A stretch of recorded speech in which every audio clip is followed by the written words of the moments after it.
আসসালামু আলাইকুম ওয়া রাহমাতুল্লাহি ওয়া বারাকাতুহু। ইন্নাল হামদালিল্লাহি কুল্লাহ ওয়াসসালাতু ওয়াসসালামু আলা রাসূলিল্লাহ আল্লাযী লা নাবিয়্যা বা'দাহু ওয়া আলা আলিহি ওয়া সাহবিহি আম্মা বাদ।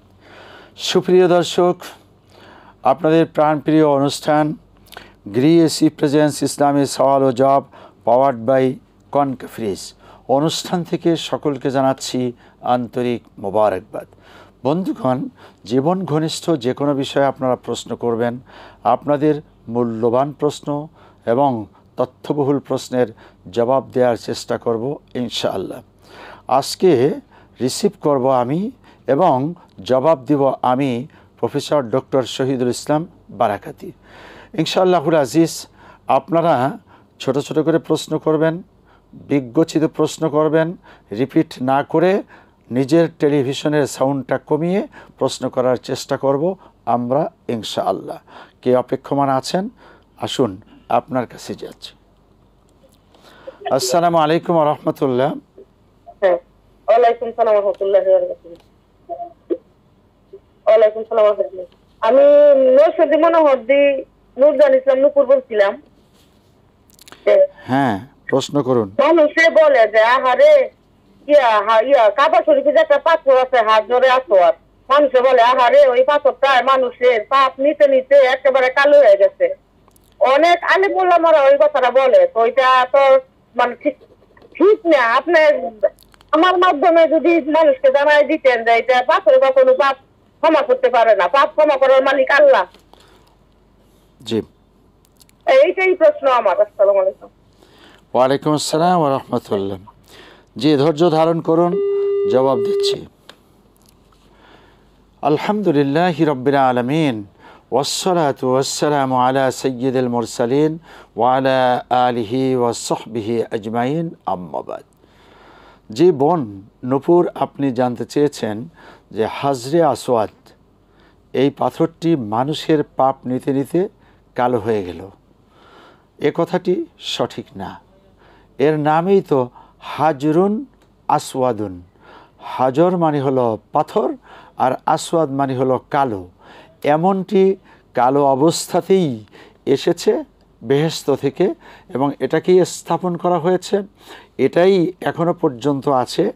হ্যাঁ, আপনি একটা চমৎকার কথা বলেছেন।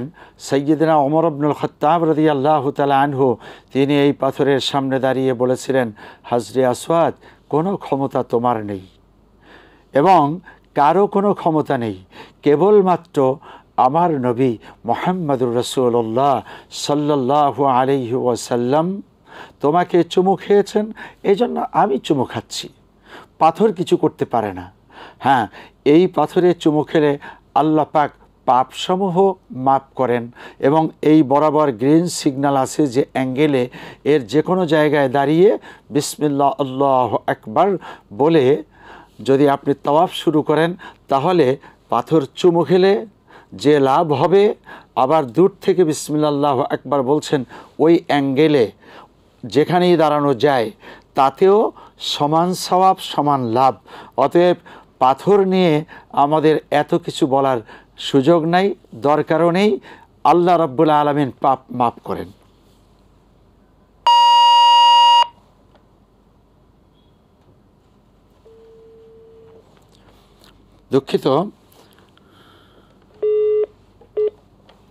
দুঃখিত আপনার সংযোগটি বিচ্ছিন্ন হয়েছে।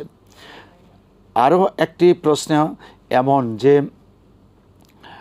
আমরা হাজরে আসওয়াদ থেকে ডান দিকে ঘুরি, সেই সময় বাম দিকটা থাকে হলো কাবার দিকে।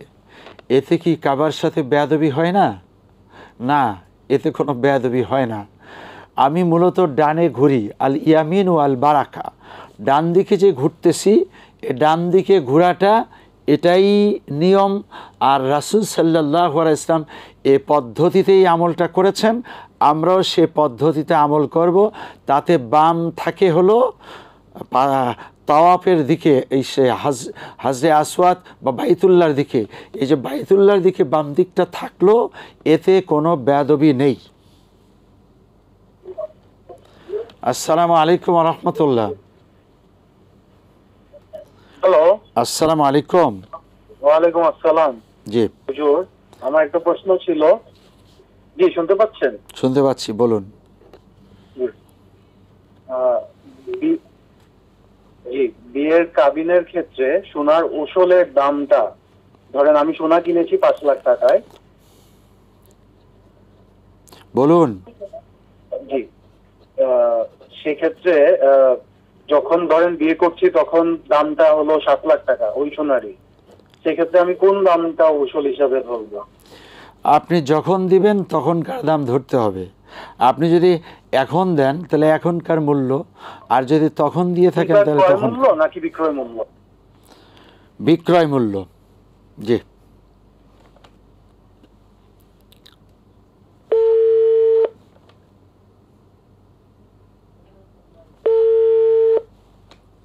জি। আর একটি প্রশ্ন বাইতুল্লাহকে কেন্দ্র করে আছে, সেটা হলো এই বছর যে ওমরার জন্য একটি সময়ে সৌদি গভর্নমেন্ট ভিসা বন্ধ করে দিল সারা বিশ্বের, এটা কি ঠিক করলো না করলো না? বাইতুল্লাহ তো বিশ্বের সকলের জন্য সবসময়ের জন্য উন্মুক্ত। আপনার এ কথাটি অনেক মূল্যবান, তবে এটা একটা অ্যাকোমোডেশনের ব্যাপার আছে, অর্থাৎ ওখানে তাওয়াফের জায়গা, মসজিদে হারামে মাতাফের ভিতরে থাকতে হবে, হারামের ভিতরে ইবাদত করতে হবে, আবার বাহির যে চত্বর আছে এই চত্বরে ইবাদত করবে। আশেপাশে যে বিল্ডিংগুলো আছে এই বিল্ডিংগুলিতে মানুষ অবস্থান করবে। এই ধারণ ক্ষমতা যদি উপসে পড়ে যায় আর পারা গেল না, তাহলে সেটা আসলে গভর্নমেন্টের কিছু করার নেই, আর ওখানকার কর্তৃপক্ষেরও কিছু করার নেই। আর বাহিরের লোকদেরকেও বুঝতে হবে যে এখন ওখানে যে তিল ধরার ঠাঁই নেই, এমতো অবস্থাতে যাব কেন? হ্যাঁ, বাইতুল্লাহ তাওয়াফের ওমরা করার আমাদের প্রচণ্ড আকাঙ্ক্ষা আছে, সেটা ওই সময় অবস্থার প্রেক্ষিতে যে বন্ধ করা হয়েছে এটা দোষের কিছু নয়। কেন? তাকতালিফুল আহকাম বি ইখতিলাফিল আহওয়াল, পরিবেশ পরিস্থিতির কারণে ফতুয়াটা বা হুকুমটা ভিন্ন হতে পারে, সেজন্যই এটা করেছে। এমনটি নিয়ে দোষ চর্চা করার কোনো সুযোগ নেই।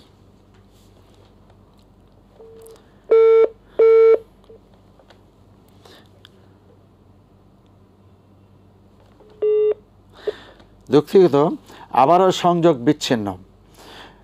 সামনে আসতেছে হজ। হজ কেন্দ্রিক কিছু আল্লাহর বন্ধুরা এ জাতীয় প্রশ্ন করেন যে আমরা 2 বছর আগে রেজিস্ট্রেশন করেছিলাম, কিন্তু দেখা গেল অপেক্ষা করতে করতে আমি অসুস্থ হয়ে পড়েছি, এখন যেতে পারছি না, এখন হুকুম কি?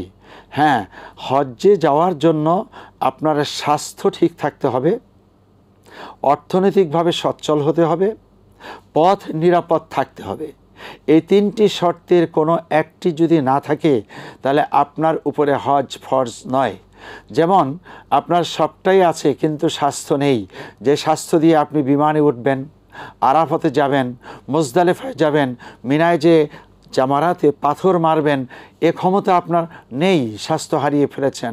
এমতো অবস্থাতে আপনার উপরে ফরজ নেই। আপনি একটি কাজ করতে পারেন, সেই সময় অন্য কাউকে বদলি হজ করার জন্য আপনি আপনার পুরো খরচটা দিবেন, আর আল্লাহর বান্দা যে আপনার পক্ষ থেকে তাওয়াফ হজ করে আসবে, এমনটি ঠিক আছে।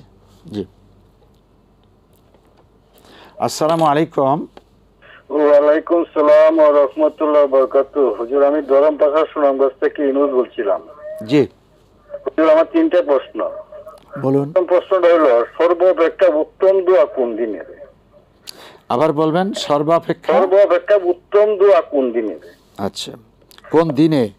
হ্যাঁ। আচ্ছা। জি। আর 2 নম্বর প্রশ্ন হলো, যে সমস্ত নবী আলাইহিস সালামগণ কোন কালেমা পড়েছেন এবং এই কালেমার ফজিলত এবং আমল সম্বন্ধে যদি একটু বলতেন। জি। আর 3 নম্বর প্রশ্ন হলো, পিতামাতাকে জাহান্নাম থেকে নাজাতের উপায় কি? পিতামাতাকে জাহান্নাম।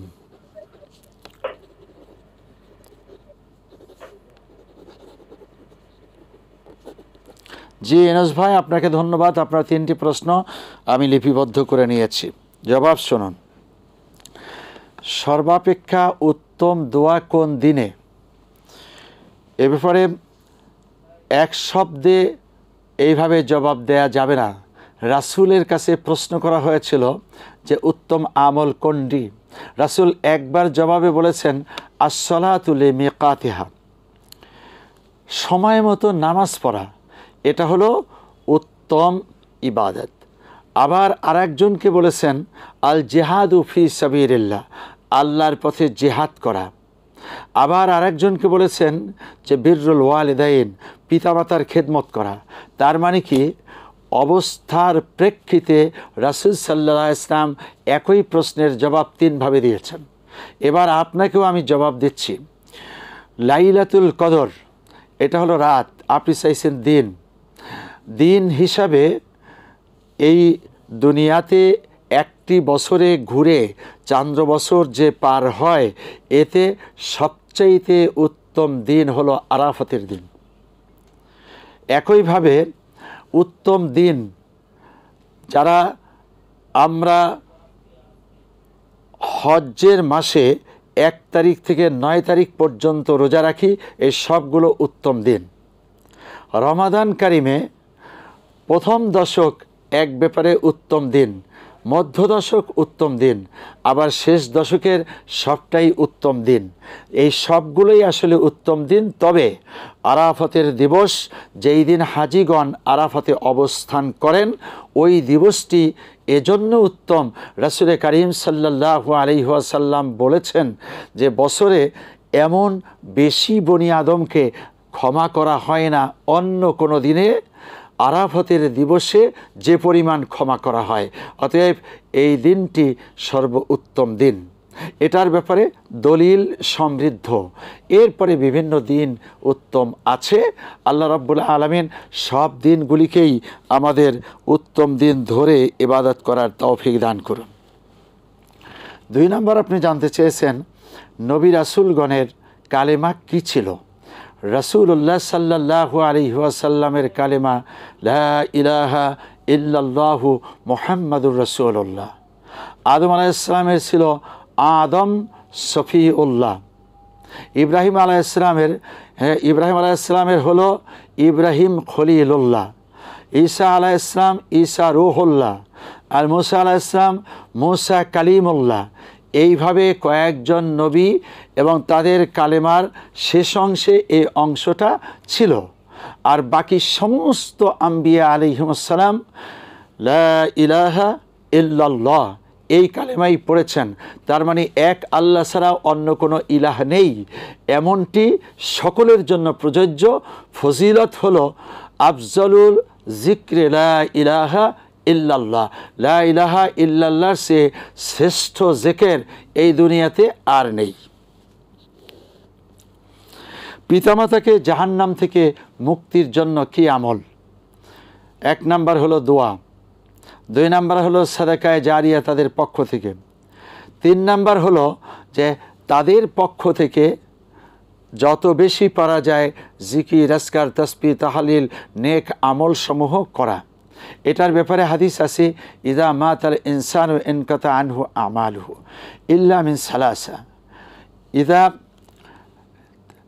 ইল্লা মিন সালাসা মানে মানুষ যখন চলে যায় তখন তার সকল আমল বন্ধ হয়ে যায়, মাত্র 3টি আমল বাকি থাকে। একটি আমল হলো সাদাকাতুজ জারিয়া, সদগায়ে জারিয়ার কাজ, যেটা আপনি এখন করছেন, কন্টিনিউ চলছে, মসজিদ, মাদ্রাসা, এতিমখানা, সরাইখানা ইত্যাদি। 2 নাম্বার হলো ওয়ালাদুন সালিয়াদুল্লাহ, নেক সন্তান দোয়া করবে, এই দোয়ার বরকতে আল্লাহ রাব্বুল আলামিন ক্ষমা করে দেবেন। 3 নাম্বার হলো ইলমুন ইউনতাফাউ বিহি, এমন ইলম যেই ইলমে পৃথিবীর মানুষ উপকৃত হচ্ছে, আরও উপকৃত হচ্ছে, এর সওয়াব পিতামাতার আমলের ভিতরে পৌঁছতে থাকবে। অবশ্যই আপনি 5 ওয়াক্ত সলাত আদায় না করে এসব করলে হবে না। আপনি 5 ওয়াক্ত সলাত সময় মতো আদায় করে মা বাবার জন্য দোয়া করবেন ইনশাআল্লাহ। আসসালামু আলাইকুম ওয়া রাহমাতুল্লাহ। ওয়া আলাইকুম আসসালাম। আমার 2টা প্রশ্ন আছে। জি বলুন। নামাজের সময় যখন ওই দোয়া মাসুরা পড়া হয়, দোয়া মাসুরা শেষ করার পরে আমরা কি ইয়ে করতে পারবো না কেউ, যে রব্বানা আতিনা ফিদ দুনিয়া হাসানাতাও ওয়া ফিল আখিরাতি হাসানাতাও ওয়া কিনা আযাবান্নার, এটা পড়া যাবে কিনা? আর ওই যে এবার দোয়াটা আরেকবার বলেন, যে দোয়াটা আপনি শোনালেন ওইটা আরেকবার বলেন। জি, দোয়ায়ে মাসুরা না পড়ে কি পড়বেন? না না, দোয়া মাসুরা পড়া শেষ করে ওই যে নবীজি পড়তেন 4টা দোয়া, আল্লাহুম্মা ইন্নী আযাবিল কবরি আযাবিল, এই যে 4টা দোয়া, তারপরে রব্বানা আতিনা পড়া যাবে কিনা পুরাটা? রব্বানা আতিনা ফিদ দুনিয়া হাসানাতাও ওয়া ফিল আখিরাতি হাসানাতাও ওয়া কিনা আযাবান্নার, এটা কি ফরজ নামাজে পড়ে পড়া যাবে কিনা? আচ্ছা, জি। আর আরেকটা প্রশ্ন হলো, আমরা যখন রুকুতে যাই তখন কোন দিকে মানে চোখটা রাখতে হবে, সিজদার দিকে নাকি একদম সোজাসুজি পায়ের সামনের দিকে? এটা একটু বুঝায় বলবেন। জি আচ্ছা, জি ঠিক আছে, আপনি ধৈর্য ধারণ করতে হবে। জি জি। আমরা আরেকটা দোয়া কি পড়া লাগবে? হ্যাঁ, আমরা কি আর পড়া যাবে? হ্যাঁ, আপনার জবাব দেওয়া হবে, তবে এ পর্যায়ে একটা বিরতিতে যেতে হবে। প্রিয় দর্শক, অনুষ্ঠানে এ পর্যায়ে বিরতি। আমরা দেখছি গ্রি এসি প্রেজেন্স ইসলামী সওয়াল ও জবাব পাওয়ার্ড বাই কনকাফ্রিজ। অনুষ্ঠানের সঙ্গে থাকার জন্য অনুরোধ জানাচ্ছি। আসসালামু আলাইকুম ওয়া রাহমাতুল্লাহি ওয়া বারাকাতুহু। বন্ধুগণ, অনুষ্ঠানে বিরতি থেকে ফিরে এলাম আপনাদের কাছে। আমরা দেখতে পাচ্ছি গ্রি এসি প্রেজেন্স ইসলামী সওয়াল ও জবাব পাওয়ার্ড বাই কনকাফ্রিজ। অনুষ্ঠানের সঙ্গে থাকার জন্য অনেক অনেক ধন্যবাদ। আমাদের কাছে কিছু প্রশ্ন আছে, তবুও কিছু প্রশ্ন অপেক্ষমান নিয়ে নিচ্ছি। আসসালামু আলাইকুম ওয়া রাহমাতুল্লাহ। আমি মমিনুল হক বলছিলাম। জি, প্লিজ বলুন।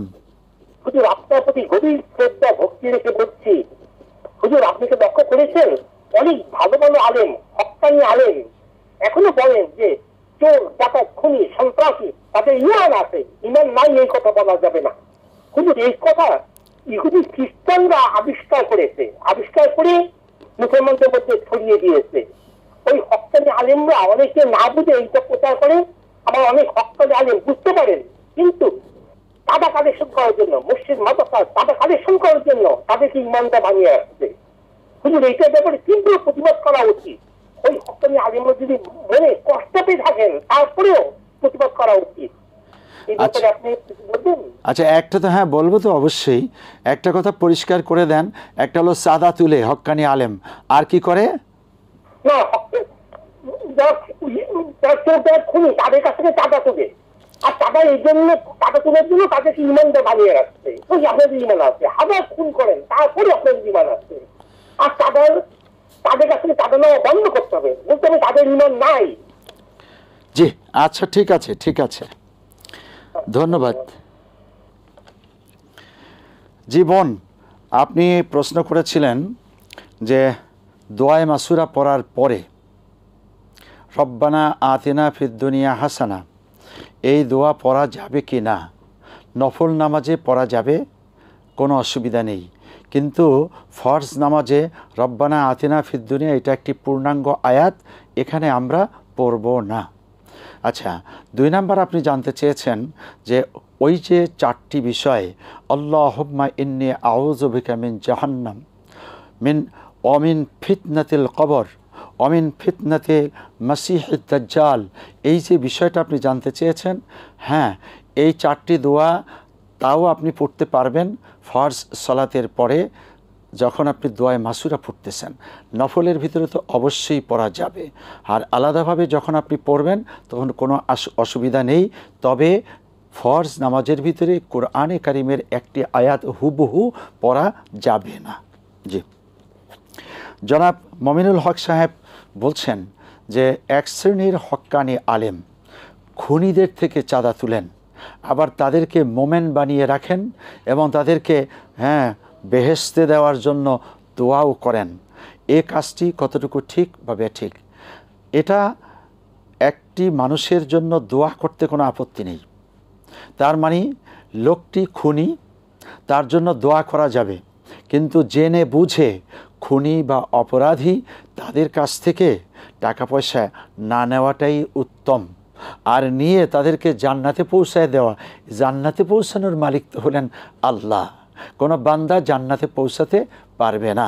অতএব যারা করছেন তাদেরকে অনুরোধ জানাবো, আপনি যেমন বললেন আমিও বলবো টেলিভিশনের মাধ্যমে সকল আলেম যারা হক্কানি হতে চাই, হকের উপরেই প্রতিষ্ঠিত থাকব, হক থেকে নাহক হব না।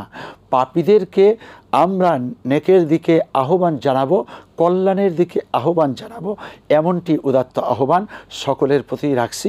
আল্লাহ কবুল করুন। আসসালামু আলাইকুম ওয়া রাহমাতুল্লাহ। ওয়ালাইকুম আসসালাম ওয়া রাহমাতুল্লাহ। হুজুর, আমি ঢাকা থেকে বলতেছি। আমার 3টা প্রশ্ন।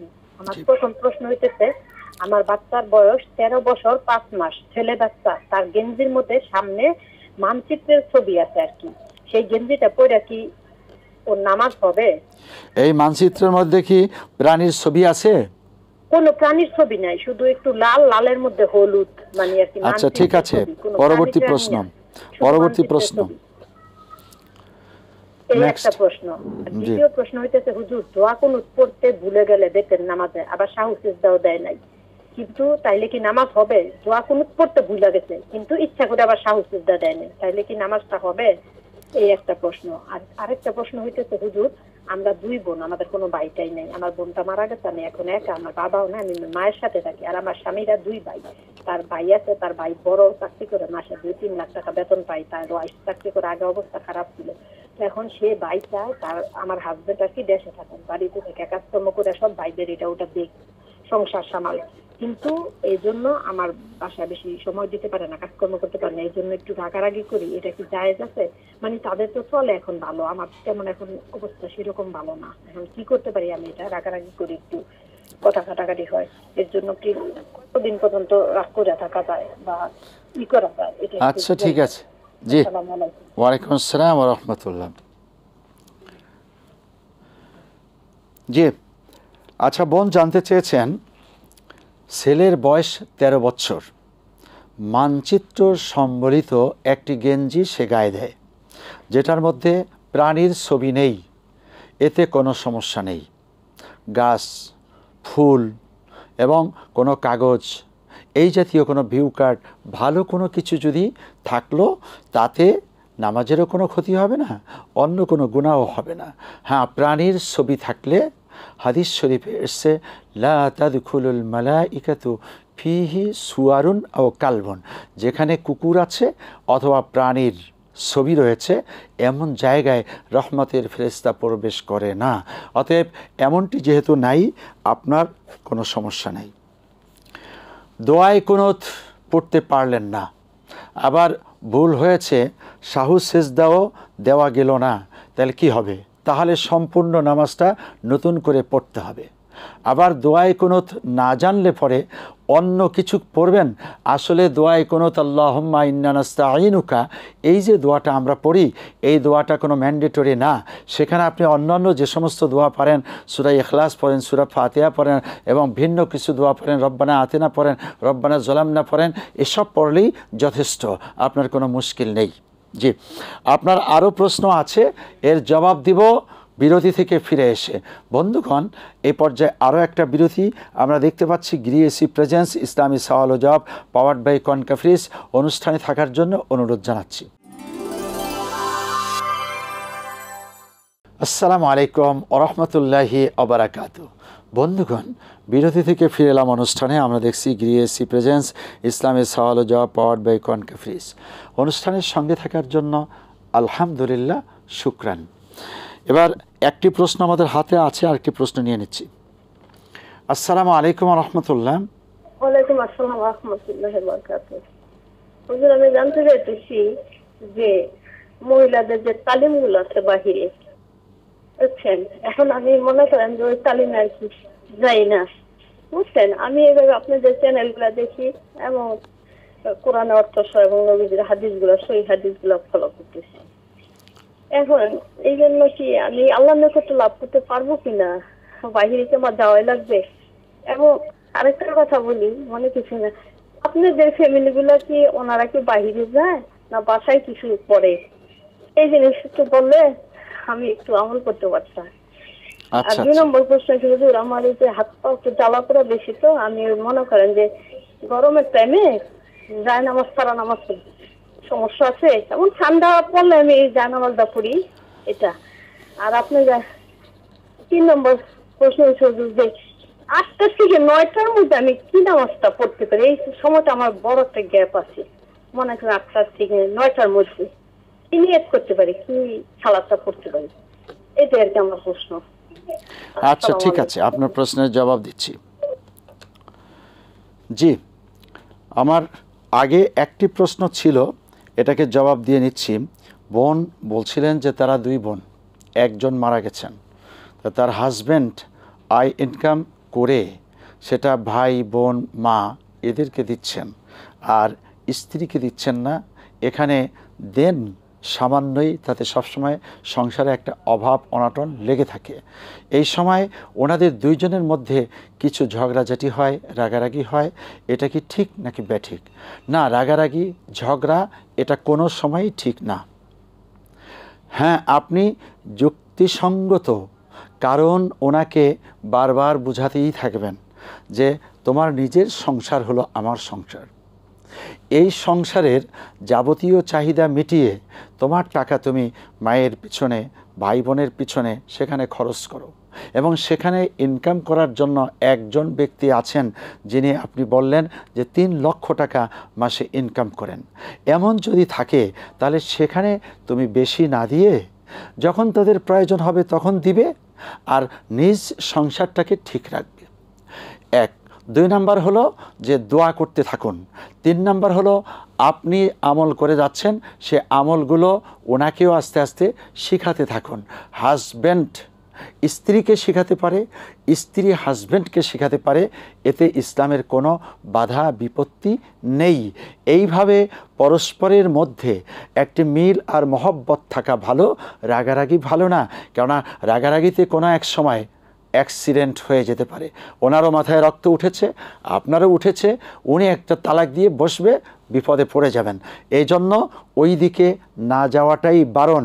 রাসূল সাল্লাল্লাহু আলাইহি ওয়াসাল্লাম বলছেন, রাগ উঠে গেলে তুমি যদি দাঁড়ানো থাকো বসে পড়ো, বসে থাকো তুমি শুয়ে পড়ো। রাগকে কন্ট্রোল করাটা শ্রেষ্ঠ জিহাদ। তালিমের ব্যাপারে বোন আপনি যেটা জানতে চেয়েছেন, একটা হলো যে আপনি তালিমে যাচ্ছেন না। অনেক বোনেরাই যায়, সেখানে সুন্দর সুন্দর কথাবার্তা হয়, ইমানি আমলি বিভিন্ন নসিহত এক একজন দিচ্ছে।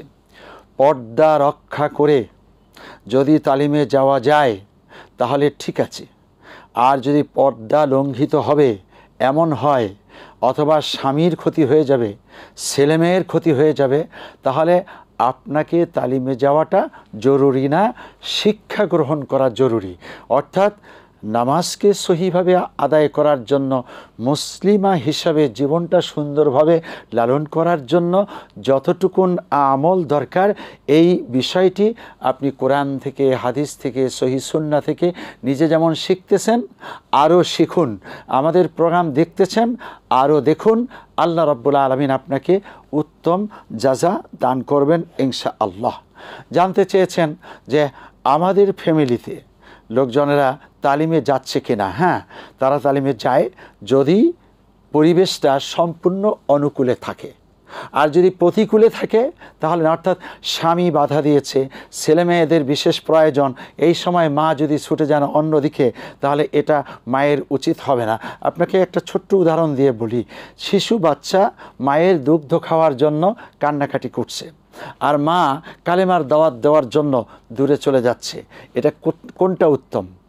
আসলে এই সময় শিশু বাচ্চাকে দুগ্ধপান করানোটাই উত্তম, বরং উত্তম না, এটা দায়িত্ব।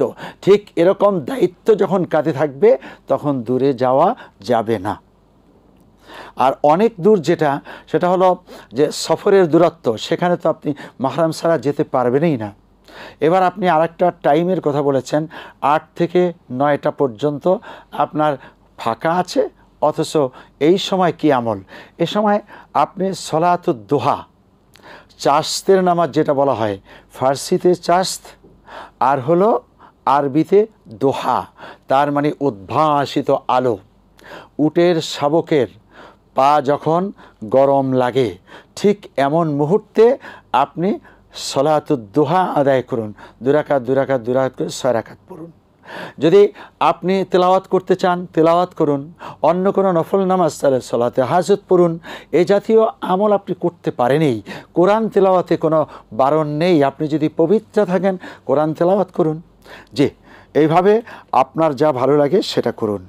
আপনি বলছেন যে হাত মোজা পা মোজা এটা দিয়ে আপনি জায়নামাজে অর্থাৎ হাত পা গরম হয়, এই সময় হাত মোজা পড়লে পা মোজা পড়লে আরও গরম হয়, জায়নামাজে দাঁড়িয়ে নামাজটা আদায় করবেন। এটা কি ঠিক? হ্যাঁ, এটাই তো ঠিক। আপনি হাত মোজা পা মোজা এটা জরুরি না, জরুরি হলো আপনার শরীরকে ঢেকে দেওয়া, অর্থাৎ আপনার হাত পা অঙ্গ প্রত্যঙ্গ যাতে অন্য পুরুষ দেখতে না পায় সেরকম কোনো লেবাস পরেই আপনি সলাত আদায় করতে পারেন। জি, আসসালামু আলাইকুম ওয়া রাহমাতুল্লাহ। ওয়ালাইকুম আসসালাম। আমি মামুন বলছি নওগাঁ থেকে। জি, আমি কয়েকটা প্রশ্ন করবো। এক নম্বর হলো যে সালাতের শেষ বৈঠকে দরুদ পড়া কি সুন্নাহ না ওয়াজিব? আর আরেকটা হলো যে ছোট দরুদ হিসাবে সবসময় পাঠ করার জন্য সাল্লাল্লাহু আলাইহি ওয়াসাল্লাম এটা কি সুন্নাহ সম্মত দরুদ কিনা? আর আরেকটা হলো যে শেষ বৈঠকে আমরা দৃষ্টিটা কোথায় রাখবো? আর আরেকটা হলো যে আপনার তিনটাই সারা দিন রাতে আর কি কাজকর্মের ফাঁকে ফাঁকে নির্দিষ্ট মাসনুন দোয়া জিকির ছাড়া আমরা কাজকর্মের ফাঁকে ফাঁকে বা অবসর টাইমে আমরা কি কি দোয়া জিকির আজকার করা উত্তম? ঠিক আছে, সারাদিনের রুটিন আপনি শুনুন। জি, শেষ বৈঠকে তাশাহুদের পরে দরুদ পড়াটা এটা অত্যাবশ্যক। ফকি পরিভাষায় এটা হলো সুন্নতে মুআক্কাদা, আর মুআক্কাদাটা অনেকে গুরুত্বের দাবিদার, এজন্য এটা পড়তেই হবে। জি, এটাকে ছেড়ে দিবেন না। আচ্ছা, ছোট দরুদ হিসাবে সাল্লাল্লাহু আলাইহি ওয়াসাল্লাম, হ্যাঁ, এটা পড়তে কোনো আপত্তি নেই। বুখারী, মুসলিম, তিরমিজি, আবু দাউদ যত বড় বড় গ্রন্থ আছে প্রত্যেকটা হাদিস বর্ণনার সময় আছে আন আবি হুরায়রাতা রাদিয়াল্লাহু তাআলা আনহু قال قال رسول الله সাল্লাল্লাহু আলাইহি ওয়াসাল্লাম। এই সাল্লাল্লাহু আলাইহি ওয়াসাল্লাম দরুদটি এটা খুবই সুন্দর, আপনি পড়বেন। তবে যখন সময় থাকবে তখন দরুদে ইব্রাহিম যেটা আমরা নামাজের ভিতরে পড়ি সেটা পড়বেন। মাসনুন দোয়াসমূহ পড়ার পরে আবার দরুদ, আবার মাসনুন দোয়াসমূহ কি কি এটা অনেকবার বলা হয়েছে যে আমরা যখন ফরজ সালাম ডানে বামে সালাম ফিরাবো তখন আমরা মাসনুন দোয়া পড়ব আস্তাগফিরুল্লাহ 3 বার, আল্লাহুম্মা আনতাস সালাম 1 বার, আশহাদু আল্লা ইলাহা ইল্লাল্লাহ, এভাবে করে 33 বার সুবহানাল্লাহ, 33 বার আলহামদুলিল্লাহ, 33 বার আল্লাহু আকবার, এরপরে আশহাদু আল্লা ইলাহা ইল্লাল্লাহ। এইভাবে এই দোয়াগুলো হলো মাসনুন, আপনি পড়বেন, আমরাও পড়ব। আল্লাহ সুবহানাহু তাআলা সকলকেই মাসনুনের উপরে কোরআনের উপরে অটল থাকার তৌফিক এনায়েত করুন। এমনটি তৌফিক চেয়ে আজকের মতো বিদায় নিচ্ছি। আসসালামু আলাইকুম ওয়া রাহমাতুল্লাহি ওয়া বারাকাতুহু।